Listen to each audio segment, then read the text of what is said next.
Hey guys, आज मैं आप लोगों के साथ घी बनाने की रेसिपी शेयर कर रही हूँ। और दोस्तों, ये आज तक की सबसे इजी मेथड है घी बनाने की। ऐसा क्यों? क्योंकि ये घी बनाने के लिए आपको किसी भी मिक्सी की ज़रूरत नहीं है, ना ही आपको मथानी की ज़रूरत है। बहुत बार हम जब मलाई से घी निकालते हैं तो उसमें थोड़ा सा ठंडा पानी ऐड करते हैं ताकि हम मक्खन जल्दी से अलग कर पाए। ना हमें कुछ भी ऐसा करने की ज़रूरत है। ये बिल्कुल भी वर्क आपका मेसी नहीं होगा, बहुत ही ज़्यादा लेस टाइम लगता है इस मेथड में। मैंने इसीलिए इस वीडियो में टाइमिंग भी दिखाई है ताकि आप लोगों को मेरी बात पर विश्वास हो सके। यहाँ पर सबसे पहले घी बनाने के लिए आपको एक बड़ा और चौड़ा बर्तन चाहिए, जैसे कि परात। मैंने यहाँ पर एक परात ले ली है। अब इसमें मैं ले रही हूँ मलाई। ये मलाई एक बड़ा बोल भर के ये मलाई है, और ये जो बोल है ये माइक्रोवेव सेफ बोल है। ये प्लास्टिक का भले ही है, लेकिन हार्ड एंड टफ प्लास्टिक है और माइक्रोवेव सेफ बोल है। लेकिन मैं आपको रेकमेंड करूँगी कि मलाई निकालने के लिए अगर आपके पास ऐसा बोल ना हो तो आप कांच का या स्टील का बर्तन इस्तेमाल करें। ओके, तो अब ये मलाई आपको ज़्यादा इसलिए नज़र आ रही है क्योंकि मैं कुछ दिनों से, मतलब 8-10 दिनों से, मैं 1.5 से 2 लीटर जितना दूध मेरे घर में लिया जा रहा था मेहमान होने की वजह से। ये जो बोल है ये अभी अभी मैंने फ्रीज से निकाला है। ये बिल्कुल ठंडा है, बहुत ठंडा है। फ्रीज में से निकालने के बाद तुरंत ही आपको ये मलाई परात के अंदर ट्रांसफ़र कर लेनी है। ये जो मलाई है दोस्तों, मतलब मेरे घर में जो दूध आता है वो बफेलो मिल्क आता है, फुल क्रीम दूध। और बफेलो मिल्क उबालने के बाद उसके ऊपर बहुत मोटी लेयर आती है मलाई की, तो उसको मैं जमा कर रही थी 8 दिनों से। बिल्कुल फ्रेश है ये, क्योंकि ज़्यादा दिन नहीं हुए हैं इसको, तो बिल्कुल भी स्मेल वगैरह नहीं आती है जब आप घी बनाते हो, और बहुत कन्वीनियंट हो जाता है ये तरीका। अब ये जो मलाई मैंने परात में निकाली है, इसके साथ आपको कुछ गाढ़ा पोर्शन भी नज़र आ रहा होगा, कुछ पतला पोर्शन भी। जो पतला पोर्शन है, बहुत बार हम जब दूध में से मलाई अलग करते हैं चम्मच से, तो काफ़ी बार उसमें थोड़े बहुत अमाउंट में दूध भी गिर जाता है इस बोल में। मतलब हमेशा ही होता है, ये थोड़ा बहुत दूध भी उसमें आ जाता है। तो इस वजह से आपको ये 2 पार्ट्स में इस तरह से दिख रहा है, थोड़ा गाढ़ा और थोड़ा सा पतला भी। ओके, तो अब आपको क्या करना है, ये बिल्कुल बहुत ज़्यादा ठंडा है। अभी इस समय अगर हम इसको छुएंगे तो हमारा हाथ बिल्कुल सुन्न हो जाएगा, क्योंकि इस मलाई से मक्खन निकालने में जो इस्तेमाल होगा सबसे बड़ा इक्विपमेंट वो है आपका हाथ। तो ऑलरेडी ठंड का मौसम है और मलाई भी बहुत ज़्यादा ठंडी है, तो इतने ठंडी मलाई के अंदर अगर हमने हाथ डाल दिया तो हमारा हाथ इस इतनी ठंडी मलाई को सहन नहीं कर पाएगा। तो परात में निकालने के बाद चम्मच से इसको हम एक जैसा कर देंगे, मतलब थोड़ा सा मिक्स कर लेंगे, कुछ 1-2 सेकेंड्स के लिए मिक्स कर रही हूँ मैं।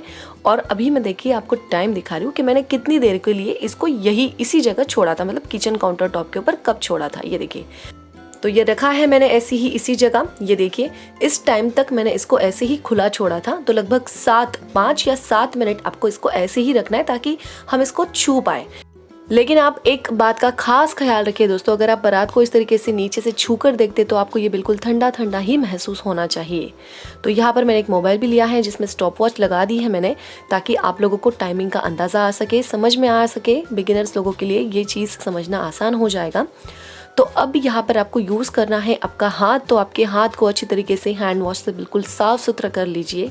और अब हम हाथ का इस्तेमाल करके इस मलाई से मक्खन तैयार करेंगे। तो लीजिए फ्रेंड्स, हमारी सारी तैयारियां हो चुकी हैं। एक तरफ मोबाइल भी मैंने रख दिया है टाइम दिखाने के लिए, एक तरफ ये मलाई भी है हमारे पास।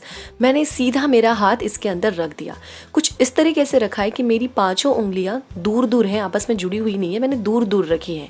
ओके, और अब मैं यहाँ पर ये मोबाइल को भी स्टार्ट कर देती हूँ। ये मैंने इसको स्टार्ट किया और मेरे हाथ की मोशन पर अच्छे तरीके से ध्यान रखिएगा।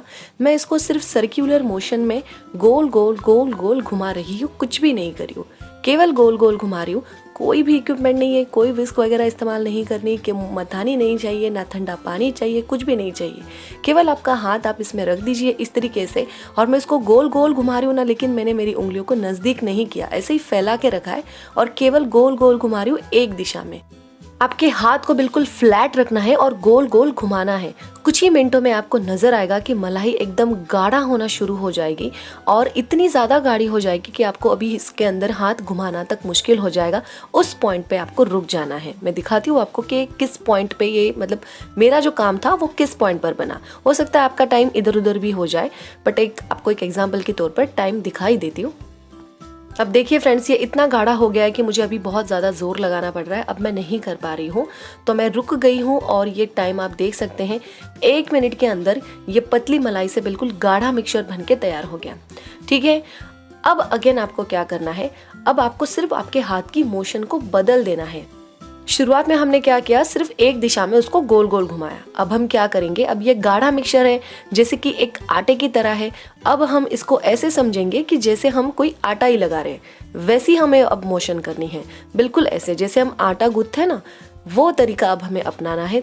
तब तक कि जब तक, मैंने आपको याद है ना, आपको कहा था कि जब हम मलाई निकालते होते हैं तब उसमें मलाई निकालते निकालते थोड़ा बहुत दूध भी आ जाता है, तो वो दूध का मॉइस्चर या फिर इसके अंदर इसका मौजूद अगर कोई मॉइस्चर होगा तो वो इस मेथड से अलग हो जाएगा। मतलब बिल्कुल भी टेंशन मत लीजिए, कुछ भी नहीं करना है, केवल ये समझ लीजिए कि आप अभी क्या कर रहे हैं, कोई आटा लगा रहे हैं, और वही आपको मोशन अभी आपके हाथ की करनी है, आटा लगाने वाले जैसी।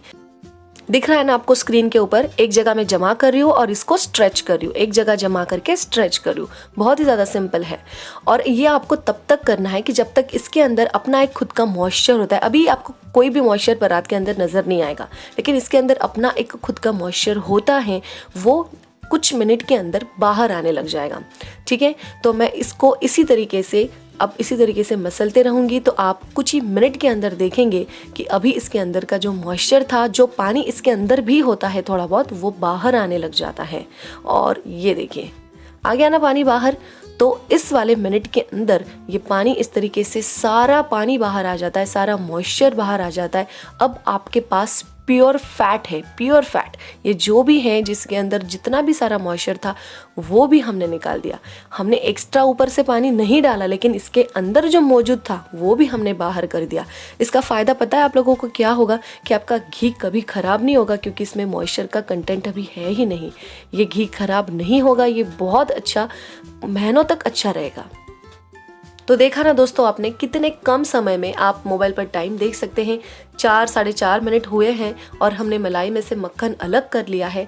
अब ये मक्खन के थोड़े सा पोर्शन हाथ में उठाते हुए इसके अंदर अब ये जो पानी या दूध, जो कुछ भी कह लीजिए, मॉइस्चर कह लीजिए, इसको हाथों में लेके इस तरीके से दबाकर थोड़ा स्क्वीज कर लेना है। मतलब इसके अंदर थोड़ा बहुत पानी है वो बाहर नीचे आ जाएगा। ओके, और ये गोला गया अंदर। देखिए, ये इसको मैं स्टॉप करती हूँ, तो यहाँ पर आप टाइम देख सकते हैं। 5 मिनट में मैंने आपको मलाई में से मक्खन निकालने की मेथड बता दी। ये गोले हमने यहाँ पे रख लिए। अब ये परात में दूध, पानी, मॉइस्चर जो भी कह लीजिए जो बचा है, इसको एक छोटी कटोरी में निकाल लेंगे और इसका ना दही जमाया जा सकता है। तो वो मेथड अगर किसी को जाननी है तो कमेंट में पूछ लीजिएगा, वहाँ बता दूंगी। तो फ्रेंड्स, ये जो मक्खन के गोले हैं ना, आप इनको पानी से वॉश भी कर सकते हैं।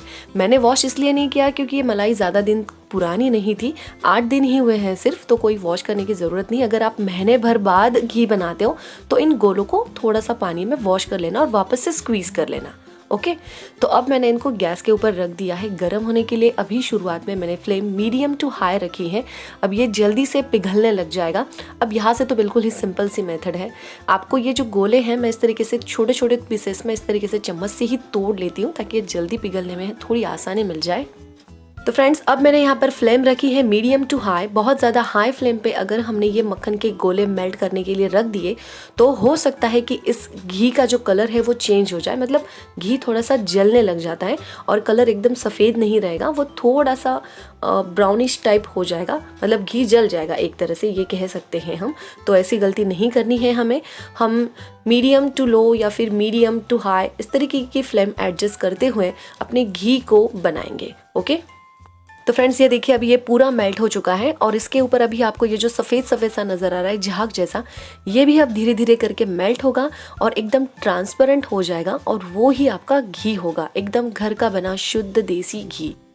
देखिए फ्रेंड्स, पहले मक्खन बनाने में लगे 4-5 मिनट और अब ये आगे आपको लगेंगे और 4-5 मिनट। 8 से 10 मिनट के अंदर आपके पास आपका घी रेडी होगा, जो बिल्कुल फ्रेश और ताज़ा होगा। अब मैं आपको यहाँ और एक पॉइंट क्लियर कर देना चाहूँगी। ये घी तो मैंने बना लिया, इसको छान लिया, आपने देखा ही। ये बन जाने के बाद दोस्तों, ये जो बच जाता है उसका लेफ्ट ओवर, जिसको मराठी में बेरी भी कहा जाता है और जिसको हम ये भी कहते हैं कि मतलब घी बनाने के बाद जो मावा बचता है वो, ये भी इस मेथड से ज़्यादा नहीं निकलता। मतलब ज़्यादा से ज़्यादा हम उसको यूटिलाइज कर पाते हैं, वो ज़्यादा नहीं निकलता, वेस्टेज बिल्कुल भी नहीं होती है इसमें। बहुत ही अच्छा और इफ़िशियंट तरीका है, आप ज़रूर इस्तेमाल करके देखें इसको। अब ये घी धीरे धीरे करके सेट हो रहा है, थोड़ा सा जम रहा है। मैं इसका टेक्सचर दिखाती हूँ आपको, बहुत अच्छा है दोस्तों। कितने बढ़िया दाने इसमें नज़र आ रहे हैं, सफ़ेद रंग में है, बहुत ज़्यादा बढ़िया है। स्मेल ये जब हम घी बनाते हैं तो बिल्कुल भी नहीं आती, क्योंकि मलाई ज़्यादा दिनों की पुरानी नहीं थी, बर्तन ज़्यादा नहीं निकलते, आपका काम मेसी नहीं होगा। काफ़ी अच्छा तरीका है। और हाँ, आपने नोटिस किया होगा कि कई बार घी जो है ना वो कम दाने वाला बनता है, कभी कभी बहुत दानेदार बनता है।